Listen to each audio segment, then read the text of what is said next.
جب عبداللہ بن سلام حضور کے پاس آئے، حضور کے چہرے کو دیکھا اور دیکھتے ہی کہنے لگے کہ یہ چہرہ کسی جھوٹے شخص کا نہیں ہو سکتا۔ مانتے آج معاشرے میں دیکھیں نا تو بنی اسرائیل کا یہ جو عمل ہے، یہ عمل کہ حق مانتے جانتے ہوئے بھی حق سننا گوارا نہیں کرتے،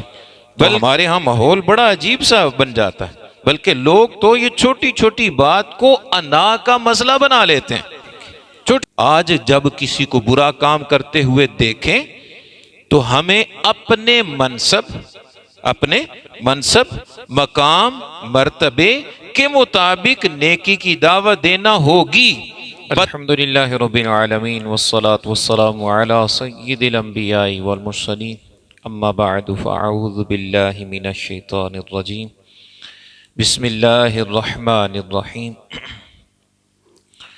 جس وقت سرکار دو عالم صلی اللہ علیہ وسلم ہجرت فرما کر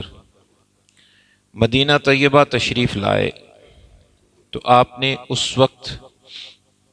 وہاں موجود جو بنی اسرائیل کے لوگ تھے انہوں نے ان کو دین اسلام کی دعوت پیش کی، تو بنی اسرائیل کے جو لوگ تھے ان کی طرف سے دو مختلف طرح کے معاملات سامنے آئے۔ ایک کو اللہ رب العزت نے قرآن مجید میں بیان فرمایا اور دوسرا معاملہ وہ حدیث طیبہ میں بیان کیا گیا ہے، دونوں آپ کے سامنے رکھتا ہوں۔ جب انہیں حضور نے دین اسلام کی دعوت پیش کی تو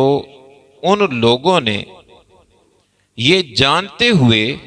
کہ دین اسلام حق ہے اور اللہ رب العالمین وحدہ لا شریک کی وحدانیت کی طرف ہمیں بلایا جا رہا ہے،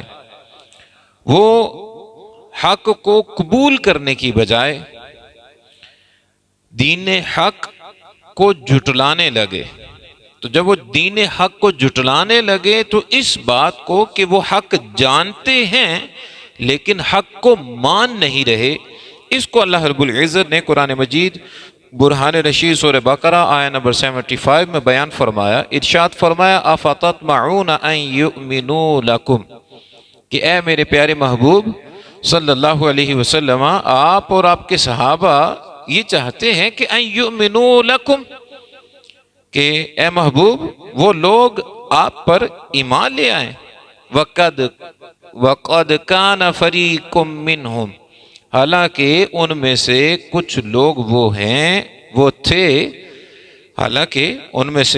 لوگ وہ تھے يَسْمَعُونَ كَلَامَ اللَّهِ، وہ اللہ کا کلام سنتے تھے، ثُمَّ يُحَرِّفُونَهُ مِن بَعْدِ مَا عَقَلُوهُ وَهُمْ يَعْلَمُونَ، فرمایا پھر اس کے بعد وہ کلام اللہ سن کے اس کو تبدیل کر لیتے، وہ اللہ کے کلام میں تحریف کر دیتے، وَهُمْ يَعْلَمُونَ، اس حال میں وہ یہ کام کر رہے تھے کہ وہ جانتے تھے کہ حق اور سچ کیا ہے، لیکن وہ جان بوجھ کر حق اور سچ کو غلط انداز میں آگے پیش کرنے کی کوشش کرتے تھے، حق اور سچ کو جھٹلاتے چلے جاتے تھے۔ تو بنی اسرائیل کی طرف سے ایک یہ معاملہ ہوا کہ انہوں نے دین حق کو جانتے ہوئے بھی نہ ماننے کا فیصلہ کیا، جبکہ ایک دوسرا واقعہ ایک دوسری حالت کو بیان کرتا ہے۔ سنن ابن ماجہ اور بخاری شریف میں اس واقعے کو تفصیلاً بیان کیا گیا ہے، دونوں ملا کر آپ کے سامنے پیش کرتا ہوں۔ سرکار دو عالم صلی اللہ علیہ وسلم جب مدینہ طیبہ تشریف لائے تو آپ نے بنی اسرائیل کو دعوت اسلام پیش کی، اور اس کا ایک طریقہ یہ اختیار فرمایا کہ بنی اسرائیل کا اس وقت سب سے بڑا عالم وہ عبداللہ بن سلام تھے، سب سے بڑے عالم عبداللہ بن سلام تھے۔ حضور علیہ السلام نے انہیں بلایا۔ جب عبداللہ بن سلام حضور کے پاس آئے، حضور کے چہرے کو دیکھا اور دیکھتے ہی کہنے لگے کہ یہ چہرہ کسی جھوٹے شخص کا نہیں ہو سکتا، یہ چہرہ کسی جھوٹے شخص کا نہیں ہو سکتا۔ اور صرف اتنی بات نہیں کی، ساتھ ہی کلمہ پڑھا اور مسلمان ہو گئے۔ جب حضرت عبداللہ بن سلام بنی اسرائیل سے تھے، آپ نے اسلام قبول کر لیا، ان کے بڑے عالم تھے، اب انہوں نے اسلام قبول کیا تو حضور جان کائنات صلی اللہ علیہ وسلم نے عبداللہ بن سلام سے فرمایا کہ اب آپ کا جو ایمان لانا ہے یہ آپ کی قوم کو بتایا جائے گا، تاکہ آپ کی قوم آپ کو مانتی ہے، جانتی ہے، پہچانتی ہے، آپ کی قدر کرتی ہے، آپ کے مقام کو سمجھتی ہے، آپ کے علم تقوی کو جانتی ہے، تو وہ قوم بھی اسلام کی طرف آ جائے گی۔ تو حضرت عبداللہ بن سلام نے کیا کہا؟ عرض کرنے لگے، یا رسول اللہ صلی اللہ علیہ وسلم، میں جانتا ہوں میری قوم بڑی ضدی اور ہٹ درم قسم کی قوم ہے، بہت ضدی قوم ہے بنی اسرائیل۔ تو حضور وہ ایسے ڈائریکٹلی آپ بات کریں گے وہ نہیں مانیں گے، آپ تھوڑا طریقے سے بات کرنے کی کوشش کیجئے۔ میرے محبوب علیہ الصلوۃ والسلام نے حضرت عبداللہ بن سلام کو کہیں بیٹھنے کا فرمایا، آپ بنی اسرائیل کو جمع کرتے ہیں، بنی اسرائیل سے پوچھتے ہیں کہ اے بنی اسرائیل بتاؤ عبداللہ بن سلام کیسا بندہ ہے۔ حضور پوچھتے ہیں کہ عبداللہ بن سلام کیسا بندہ ہے؟ اب وہ سارے قوم کے لوگ کہتے ہیں کہ وہ تو بہت بڑے عالم ہیں، ہماری قوم کا فخر ہے، ہماری قوم کا سرمایہ ہے، ان سے بڑا عالم ہماری پورے قوم میں نہیں ہے، بہت عظیم انسان ہے۔ تو میرے محبوب علیہ الصلوۃ والسلام نے جب اتنی بات ان کی زبانی سنی کہ وہ لوگ عبداللہ بن سلام کی قدر قیمت پہچان رہے ہیں بلکہ مان کے بتا بھی رہے ہیں، تو میرے آقا صلی اللہ علیہ وسلم نے ارشاد فرمایا کہ اب عبداللہ بن سلام کو لے آؤ۔ حضرت عبداللہ بن سلام آئے، اپنی اسی قوم کے سامنے کھڑے ہو کر فرماتے ہیں کہ اے میری قوم، یہ حضور اللہ کے سچے رسول ہیں، میں ان پر ایمان لے آیا ہوں، تم بھی ان پر ایمان لے آؤ، تم بھی ان پر ایمان لے آؤ۔ اب انداز دیکھیے گا کہ جب تک عبداللہ بن سلام نہیں آئے، حضور نے پوچھا کہ کیسا بندہ ہے، تو وہ قوم کہہ رہی ہے کہ بڑے عظیم انسان ہے، بڑے عظیم عالم ہیں، بڑی شخصیت ہے، کردار بڑا صاف ستھرا ہے، انداز بڑا خوبصورت ہے، وہ بے مثال شخصیت ہے، ہماری قوم کا سرمایہ ہے۔ اب جب وہی بندہ آیا اور آ کے کہتا ہے کہ میں اسلام قبول کر چکا ہوں، تم بھی اسلام قبول کر لو، وہی قوم ایک دم سے بولی، کیا بولی؟ کہنے لگے واہ کیا بات ہے، ہم کیسے ایمان قبول کر لیں، ہم تمہیں بھی جانتے ہیں، تم بڑے غلط بندے ہو، بلکہ تمہیں تو کیا تمہارے باپ کو بھی جانتے ہیں، وہ بھی بڑا غلط انسان تھا۔ وہی لوگ جو عبداللہ بن سلام کو ماننے والے تھوڑی دیر پہلے کہہ رہے تھے کہ بڑا اچھا بندہ ہے، اب کہنے لگے کہ تو بھی برا ہے، تیرا باپ بھی بڑا برا انسان تھا۔ تو یہ ایک ضد تھی، ایک ہٹ درمی تھی، حق کو اپنے سامنے دیکھ کر بھی انکار کر دیا کہ ہم حق کو نہیں مانتے، ہم حق کو نہیں مانتے۔ آج معاشرے میں دیکھیں نا تو بنی اسرائیل کا یہ جو عمل ہے، یہ عمل کہ حق مانتے جانتے ہوئے بھی حق سننا گوارا نہیں کرتے، بلکہ اب تو انداز یہ ہو چکا کہ اگر حق کی بات کسی سے کی جائے تو آگے سے کیا وہ جملے سننے کو ملتے ہیں، آگے سے جملے کون سے سننے کو ملتے ہیں؟ وہ لوگ یوں کہتے بھی نظر آتے ہیں کہ وہ تیری کیا اوقات ہے، تو مجھے سمجھائے گا، تو ذرا اپنی اوقات تو دیکھ، اپنے سے بڑا بول مت بول، تو دیکھ تو صحیح تو کس سے بات کر رہا ہے، اور جاؤ تم فلاں برادری کو کمی لوگو جاؤ پیچھے، تمہاری بات ہم کیوں سنیں۔ انداز یہ ہو چکا کہ کوئی عام بندہ کسی آفیسر سے اگر بات کرے اور آفیسر کو اس کی غلطی بتانے کی کوشش کرے تو آفیسر غلطی سننے کو تیار نہیں ہے۔ کوئی عام چھوٹی برادری والا کسی بڑی برادری والے کو سمجھانے کی کوشش کرے تو بڑی برادری والے آگے سے اپنی برادری چمکاتے نظر آئیں گے، نہ تو ہے کون، تیری قوم کیا ہے، تیری برادری کیا ہے، تیری اتنی اوقات نہیں ہے۔ کوئی نوجوان کسی بوڑھے کو، کوئی نوجوان اپنے سے بڑے کو، کوئی بھی چھوٹا اپنے سے بڑے کو سمجھانے کی کوشش کرے تو ہمارے ہاں ماحول بڑا عجیب سا بن جاتا ہے، بلکہ لوگ تو یہ چھوٹی چھوٹی بات کو انا کا مسئلہ بنا لیتے ہیں، چھوٹی چھوٹی باتوں کو انا کا مسئلہ بنا لیتے ہیں۔ ایک امام صاحب نے صف بندی کروائی، جب جماعت کروانے لگے ہیں صف سے درست کروائی اور فرمایا کہ جتنے چھوٹے چھوٹے بچے پہلی صفوں میں موجود ہیں ان کو پیچھے والی صف میں بھیجا جائے، ایک بندہ اپنے بچے کو لے کے کھڑا تھا، امام صاحب نے کہا جناب آپ بھی اپنے بچے کو پیچھے والی صف میں بھیج دیں۔ وہ جناب اکڑ گئے۔ بات تو یہ تھی کہ شریعت کی بات امام نے بتائی، امام کی عمر تھوڑی ہے، ان کی عمر تھوڑی زیادہ ہے، یہ چھوٹے لگ رہے ہیں وہ بڑے لگ رہے ہیں، امام نے بات تو حق اور سچ کی۔ وہ صاحب کیا کرتے ہیں، وہ صاحب بچے کا ہاتھ پکڑتے ہیں، سیدھا پہلی صف میں کھڑے ہو کے کہتے ہیں کہ ہمارا کیا قصور ہے، بچے کا کیا قصور ہے، یہ ادھر ہی کھڑا ہوگا، ادھر ہی نماز پڑھے گا، آپ نے نماز پڑھانی ہے تو پڑھائیں۔ یہ ایک انداز ہے، یہ ایک انداز ہے۔ آج بدقسمتی سے یہ انداز ہمارے معاشرے میں اترنا شروع ہو چکا ہے۔ کسی کو کہا جائے کہ بھائی اللہ سے ڈر، یہ کام نہ کر، آگے سے جواب آتا ہے کہ جناب اپنی فکر کر، ہمیں نہ پوچھ، ہم دیکھ لیں گے اپنا، تم اپنی فکر کرو۔ یہ ایک انداز ہمارے معاشرے میں ہمیں دیکھنے کو ملتا ہے۔ یاد رکھیے گا اس انداز میں پھر ہوا کیا، ہمارے معاشرے میں ایک سوچ بننا شروع ہوئی لوگوں کی، اور وہ سوچ کیا کہ یار جو مانتا نہیں اسے کہنا فضول ہے، جو بندہ مانتا نہیں ہے اسے کہنا فضول ہے، یار ان نے تو مننی نہیں نو آہ کے کی کرنا، اس کو نہ بولو یار، یہ کسی کے نہیں سنتا، یہ نہیں کسی کی مانتا۔ نانا مولانا صاحب آپ اس سے بات نہ کیجئے، وہ تو عزت بیزتی کا مسئلہ بنا کے بیٹھ جائے گا، وہ اس کو عزت بیزتی کا مسئلہ بنا کے بیٹھ جائے گا۔ اللہ رب العزت نے قرآن پاک میں بھی اس بات کو بیان فرمایا، ارشاد فرمایا وَإِذَا قِيلَ لَهُ، جب کچھ بندوں کو کہا جائے اتق اللہ، اللہ سے ڈرو، تو اخذتہ العزت بالاسم، ان کی جو اپنی بناوٹی عزت ہے نا، وہ میں انا، وہ ان کو اس کام پر مزید ابھارتی ہے، وہ ضد میں آ کے گناہ کرنا شروع کر دیتے ہیں کہ نہ ہون تے کر کے دسنے، ایسی کسی تو کاٹا، ہم کیوں پیچھے ہٹے، ہم کر کے دکھائیں گے، ہم کر سکتے ہیں، ہم نے کرنا ہے، ہمارا پیسہ ہے، ہماری ذات ہے، ہماری بات ہے، ہمارا اپنا عمل ہے، ہم نے اپنی قبر میں جا کے حساب دینا۔ یہ ایک سوچ ہمارے معاشرے میں آتی ہے۔ جب یہ چیز آتی ہے تو ہمیں کیا کرنا ہے، ہمیں اس سوچ کو نہیں لینا، نہ اس نے تو مانی نہیں، اس کو نہیں کہنا، اس نے مانی نہیں ہے، اس کو نہیں کہنا، نہیں، ہمیں کہنا ہوگا، ہمیں کہنا ہوگا۔ اگر ہم بروں کو یوں ہی چھوڑ دیں، ہم بگڑے ہوئے لوگوں کو ان کے حال پہ چھوڑ دیں، ہم نیکی کی دعوت دینا چھوڑ دیں،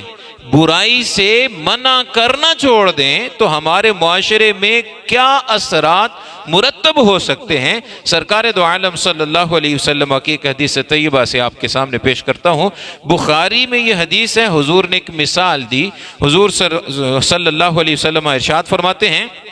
کہ اے لوگو، حدود اللہ پھلانگنے والے، یعنی وہ لوگ کہ جو غلط کام کر رہے ہیں، برائیاں کر رہے ہیں، بے حیائی کے کام کر رہے ہیں، مختلف جرائم میں ملوث ہیں، ان لوگوں کے معاملے میں مداحنت مت کرو۔ مداحنت کیا ہے کہ بندے کے پاس قوت، طاقت، فہم، بصیرت، سوچ، علم ہے، اور بندہ آگے دوسرے کو نہ سمجھائے، وہ کہ نہیں میں نے نہیں سمجھانا، میں نہیں سمجھا سکتا، میرا کام سمجھانا ہے۔ اور اگر بندہ یہ سوچ لے کہ نہ میں نہیں سمجھا سکتا، بھئی آپ کون ہے کہ جو نہیں سمجھا سکتے، آپ نے زبان ہی لانی ہے، اس ذات نے آپ کی زبان میں اثر پیدا کرنا ہے، وہ ذات چاہے گی تو اگلا سدھرتا چلا جائے گا۔ حضور فرماتے ہیں کہ جب برائی سے منع نہ کیا جائے، لوگ منع کرنے کی قوت طاقت کے باوجود برائی سے نہ رکیں، تو سمجھ لیجئے کہ پھر کیا ہوگا۔ حضور فرماتے ہیں ایک کشتی جس میں بہت سارے لوگ سوار ہیں، اور کشتی کی دو سٹوریاں ہیں، نیچے والی سٹوری میں کچھ لوگ آ گئے، کچھ لوگ اوپر والی سٹوری میں آ گئے، آپس میں قرآن اندازی کی، کچھ اوپر آ گئے، کچھ نیچے شفٹ ہو گئے۔ اب وہ سفر کرنا شروع کرتے ہیں، نیچے والی جو سٹوری میں بندہ موجود ہے اس کو پانی کی ضرورت ہے، پانی پینے کے لیے، وہ اوپر والی سٹوری میں جاتا ہے کہ جناب پانی اوپر ہے تو آپ پانی ہمیں دیں پینے کے لیے، وہ ایک بار دیتے ہیں، دو بار دیتے ہیں۔ حضور فرماتے ہیں اوپر والی سٹوری کے بندے وہ تھوڑا نہ کرنا شروع کر دیں، نہیں ہم نے نہیں پانی دینا، تو بار بار آ جاتا، تو روزہ آ جاتا ہے۔ اب وہ نیچے والی سٹوری والے بندے نے کیا کیا، اس نے سوچا کہ پانی کے قریب تو میں ہوں، اس نے لیا کلاڑا، اور وہ کشتی کے نیچے والی سٹوری پہ موجود ہے، کلاڑا لے کے سوراخ کرنا شروع ہوا۔ جیسی ٹھک ٹھک ہوئی، اوپر والے دوڑے نیچے آئے، آ کے اس کو کہتے ہیں کہ وہ بندے کیا کر رہا ہے؟ اس نے کہا جناب میں آپ کے پاس پانی لینے جاتا ہوں، جب جاتا ہوں تو آگے سے باتیں سننے کو ملتی ہیں، آگے سے باتیں سننے کو ملتی ہیں، تو پانی تو میرے قریب ہے، میں سوراخ کر لوں گا تو جب چاہوں گا پانی لے لوں گا۔ حضور علیہ الصلوۃ والسلام فرماتے ہیں اب یہ جو اوپر والی سٹوری کے لوگ ہیں، اگر اس کا ہاتھ روک لیتے ہیں، وہ برا کام کر رہا ہے نا، وہ کلہاڑے سے جس کشتی میں ہے اسی میں سوراخ کر رہا ہے، تو حضور فرماتے ہیں اگر اس کا ہاتھ روک لیتے ہیں تو اوپر والی سٹوری کے لوگ خود بھی بچیں گے اور وہ بھی بچ جائے گا، سارے بچ جائیں گے۔ اور اگر اوپر والی سٹوری کے لوگ کہتے ہیں نا اپنے کار لگ گیا نا، سانو کی فکر ہے، سانو کی ٹینشن ہے، تو وہ خود ادھر سوراخ کرے گا اور اس سوراخ کی وجہ سے اوپر والے بھی ڈوب کے ہلاک ہو جائیں گے۔ آج جب کسی کو برا کام کرتے ہوئے دیکھیں تو ہمیں اپنے منصب، مقام، مرتبے کے مطابق نیکی کی دعوت دینا ہوگی، بتانا ہوگا، سمجھانا ہوگا، ہم نے دستک ضرور دینی ہے، ہم نے دستک ضرور دینی ہے، دروازہ اکھیڑنے کی بات نہیں ہے، دستک ضرور دیں، ہو سکتا ہے اگلے کو سمجھ آ جائے، ہو سکتا ہے اگلے کو سمجھ آ جائے۔ اگر یہ انداز رہا کہ جس طرح آج ایک معاشرے میں انداز بنتا چلا جا رہا ہے کہ نہ اپنی دیکھو یار، اپنی ذات کو سنوارو، ہم نے کسی کا ٹھیکہ لیا، وہ کوئی نہیں آج کسی کی بات سنتا، نہ میں نہیں اس کو کہتا، وہ یہ کر دے گا، وہ کر دے گا، اس طرح کی جب سوچ ڈیولپ ہوتی جائے گی تو یہ جو برائیاں ہیں نا، برائیاں آہستہ آہستہ پھیلتی رہیں گی، اور ہمارا معاشرہ اس طرح کا ہے کہ ہم بھی پھر ان برائیوں کا شکار ہو سکتے ہیں۔ ہمیں یہاں پر کیا انداز اختیار کرنا ہے؟ اللہ رب العزت نے قرآن مجید برہان رشید میں بڑی خوبصورت سی ایک آیت طیبہ نازل فرمائی، سورہ اعراف ہے، آیت نمبر 164 ہے۔ اللہ رب العزت نے ارشاد فرمایا، ایک قوم تھی، وہ دوسرے لوگوں کو تبلیغ کرتی ہے، انہیں نیکی کی دعوت دیتی ہے، برائی سے منع کرتی ہے، پر آگے جو قوم ہے نا، وہ قوم اللہ کے ہاں فائنل ہو چکا کہ ان پہ عذاب آنا ہے، اللہ کا عذاب ان پہ آنا ہے۔ اللہ کریم ارشاد فرماتا ہے لِمَ تَعِظُونَ قَوْمًا، اے لوگو تم ایسے لوگوں کو کیوں نصیحت کر رہے ہو، ایسے لوگوں کو کیوں نصیحت کر رہے ہو کہ اللہ مہلکہم، اللہ یا تو ان کو ہلاک کرنے والا ہے، او معذبہم عذابا شدیدا، یا جب یہ دنیا سے جائیں گے تو اللہ قیامت کے دن ان کو سخت ترین عذاب دے گا، تم کیوں سمجھا رہے ہو لوگوں کو؟ تو وہ لوگ کہتے ہیں معذرتن الی ربکم، ہم اس لیے سمجھا رہے ہیں کہ رب کے حضور کھڑے ہو کے یہ کہہ لیں گے کہ یا اللہ ہم نے سمجھانے کا حق ادا کیا تھا، اپنا جو ہمارا حق تھا، ہماری ذمہ داری تھی، وہ ہم نے پوری کی تھی۔ آج دیکھیے جو بندہ شرک کر رہا ہے، وہ حرام کر رہا ہے، شرک کی حالت میں ہی مر گیا تو ضرور بھی ضرور جہنم میں جائے گا، اس کو عذاب ہوگا۔ وہ بندہ کہ جو شراب نوشی کر رہا ہے، وہ حرام کام کر رہا ہے، اگر رب کریم اسے نہ بخشے تو شراب پینے کی وجہ سے وہ جہنم میں ضرور جائے گا، اپنی سزا ضرور بھگتے گا۔ جو بندہ نماز نہیں پڑھ رہا، جو بندہ روزے نہیں رکھ رہا، جو بندہ زکوٰۃ نہیں دے رہا، اس طرح کے سارے جرائم کو دیکھیے تو ان سارے جرموں پر اگر رب نے معاف نہ کیا تو سزا ضرور ملے گی، سزا ضرور ملے گی۔ اب لوگ سمجھانا چھوڑ دے کہ نہ یہ تو شرابی ہے، کبابی ہے، یہ کرتا ہے، وہ کرتا ہے، ہم نہیں سمجھاتے، تو بھئی اس کو عذاب ہوگا، یہ بات ٹھیک ہے، لیکن آپ سے بھی تو حساب ہوگا کہ جناب آپ نیک تھے، آپ نے کیا کیا، آپ نیک تھے، آپ نے کیا کیا۔ ایک حدیث طیبہ میں وہ بڑی عبرت والی بات بیان فرمائی گئی، حضور نے فرمایا ایک قوم پر اللہ رب العزت نے، ایک بستی تھی، اس پر عذاب فائنل کر دیا، فرشتوں کو فرمایا ان پر عذاب نازل کرو، میرا عذاب ان پر ڈالو۔ فرشتے عرض کرتے ہیں، فرشتے آئے، جب پوری اس قبیلے کو دیکھا، پھر اللہ کے حضور حاضر ہوئے، عرض کرتے ہیں یا اللہ اس بستی میں وہ فلاں نیک بندہ بھی موجود ہے، وہ فلاں نیک بندہ ابھی جس ٹائم ہم نے عذاب ڈالنا ہے تو وہ اس ٹائم بھی عبادت کر رہا ہے، تو یا اللہ اس کا کیا کرنا ہے، اس کا کیا کرنا ہے؟ اللہ رب العزت ارشاد فرماتا ہے پہلے اس کو عذاب دو، پھر پوری بستی کو عذاب میں مبتلا کرو، پہلے اس کو عذاب دو، پھر پوری بستی کو عذاب میں مبتلا کرو۔ فرشتے عرض کرتے ہیں یا اللہ وہ تیری عبادت کر رہا ہے، اور عبادت گزار کو پہلے عذاب، باقیوں کو بعد میں عذاب دینا ہے؟ یا اللہ سمجھ نہیں آیا، لاجک کیا ہے؟ اللہ کریم ارشاد فرماتا ہے یہ بندہ خود عبادت کرتا ہے پر آس پاس کی نافرمانیوں سے اس پر کوئی اثر نہیں پڑتا، آس پاس کی نافرمانیوں سے اس پر کوئی اثر نہیں پڑتا۔ یہ یہی سوچتا ہے نا میں تو سیدھا، نا میں ٹھیک ہاں، میں تو نہیں غلط کر رہا، لوگ اپنی قبر میں جائیں گے، وہ اپنا حساب دیں گے، وہ اپنا حساب دیں گے۔ نہیں، یہ سوچ نہیں ہوگی۔ ہم بس لوگوں کے حوالے سے ایک سادہ سا ایک نظریہ بنا لیں۔ میرا اگر بیٹا، میری بیٹی اگر بگڑنا شروع ہو جائے تو میں کبھی بھی یہ نہیں کہوں گا کہ نہ خیر ہے، اس کی اپنی زندگی ہے، اس کی اپنی لائف ہے، اس نے اپنی قبر میں جانا ہے۔ نہیں، میرا بیٹا، میری بیٹی جب بگڑے گی تو مجھے تشویش ہوگی، میرے دل میں بات آئے گی، فکر لاحق ہو جائے گی، پریشانی ہوگی کہ نہ میرا بیٹا غلط راہ پہ چل پڑا ہے،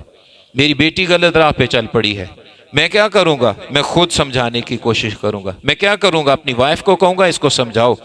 آپ بھی سمجھاؤ۔ میں کیا کروں گا؟ ہمارے پاس بھی ہوتا ہے کہ لوگ آتے ہیں اور آ کے کہتے ہیں کہ میں اپنے بیٹے کو، اپنے پوتے کو آپ کے پاس لے کے آؤں گا، آپ ذرا پاس بیٹھا کریں، بات چیت کیا کریں، تھوڑا سمجھائیں، میرا بیٹا وہ غلط ٹریک پہ چل پڑا ہے۔ تو کوشش کرتے ہیں نا، کیا کوشش کرتے ہیں؟ خود نہیں ہوا تو ہم کسی کی مدد لینے کی کوشش کرتے ہیں۔ آج سوشل میڈیا کا دور ہے، ہم کیا کرتے ہیں؟ کلپ اٹھاتے ہیں، بیٹا یہ میں نے ایک ویڈیو بھیجی ہے، بیٹا یہ ویڈیو دیکھ لینا، بیٹا فلاں مولانا صاحب ہے ان کو سنا کرو، بڑی اچھی گفتگو کرتے ہیں۔ اصل کیا ہوتا ہے کہ وہ جس ٹریک پہ ہے وہ غلط ہے، وہ ہو سکتا ہے سدھر جائے، سنور جائے، کوشش کر رہے ہیں نا۔ تو ہمیں سارے جو مسلمان ہیں وہ بھائی بھائی ہیں، تو ہمیں اپنے مسلمانوں کے بارے میں بھی یہی سوچ بنانی چاہیے۔ کسی کو دیکھا ہے تو دو ہی چیزیں ہیں، اس کو سنوارنے کی کوشش کریں، جتنی طاقت ہے اتنی کوشش کریں، اور یہ نہیں کر سکتے، کمزور ہیں، طاقت نہیں ہے، علم نہیں ہے، اگر یوں ہے تو کم از کم دعا ضرور کریں کہ یا اللہ ان کو بھی ہدایت عطا فرما، ان کو بھی نماز کی توفیق عطا فرما، ان کو بھی برے راستے سے بچنے کی توفیق عطا فرما۔ یہ دعا ضرور کریں۔ اللہ پاک ہم سب کو عمل کی توفیق عطا فرمائے۔ وما علیہ الا البلاغ۔